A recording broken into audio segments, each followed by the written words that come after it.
এটা হচ্ছে আমাদের রেসারের মাক্সি জোড়ার বাচ্চাটা। এই বাচ্চাটা মাশাল্লাহ ফ্রেশ একদম, অ্যান্ড সাইজটাও খুব বড়। হ্যাঁ, জাস্ট 2-3টা মশা কামড় দিছে, বাট এই বেশি মশা কামড় দেয় না। অ্যান্ড এগুলা হ্যাঁ এটারও মশা কম কামড়েছে, কিন্তু ওই যে ওইটা দোবাসের যে বাচ্চাটা ছিল, ওই দোবাসের বাচ্চাটা কিন্তু অনেক পরিমাণে মশা কামড়াইছে।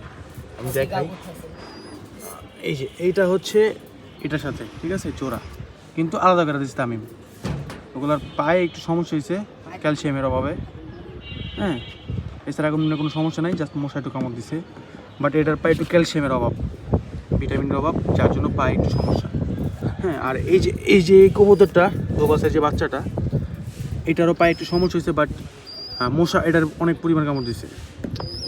খুব বাজে অবস্থা এটার, এই যে খুব বাজে অবস্থা এটার। হ্যাঁ, আর পাখার মধ্যে আছে অনেকগুলা, যেমন এই যে এখানে আছে, তারপর এই যে এখানে আছে। হ্যাঁ, এই যে, তো এই ছাড়া এমনি কোনো সমস্যা নেই। পাশার ভিতরেও অনেকগুলো মশা কামড় দিচ্ছে, এছাড়া আদার্স কোনো সমস্যা নেই। অ্যান্ড এগুলো হচ্ছে গিরিবাজের বাচ্চা, অল্প কয়টা বাচ্চা, অ্যান্ড বেশিরভাগ বাচ্চাই বিড়াল খেয়ে ফেলাইছে। আমাদের অনেকগুলো বাচ্চা ছিল, সবগুলো বিড়াল খেয়ে ফেলাইছে।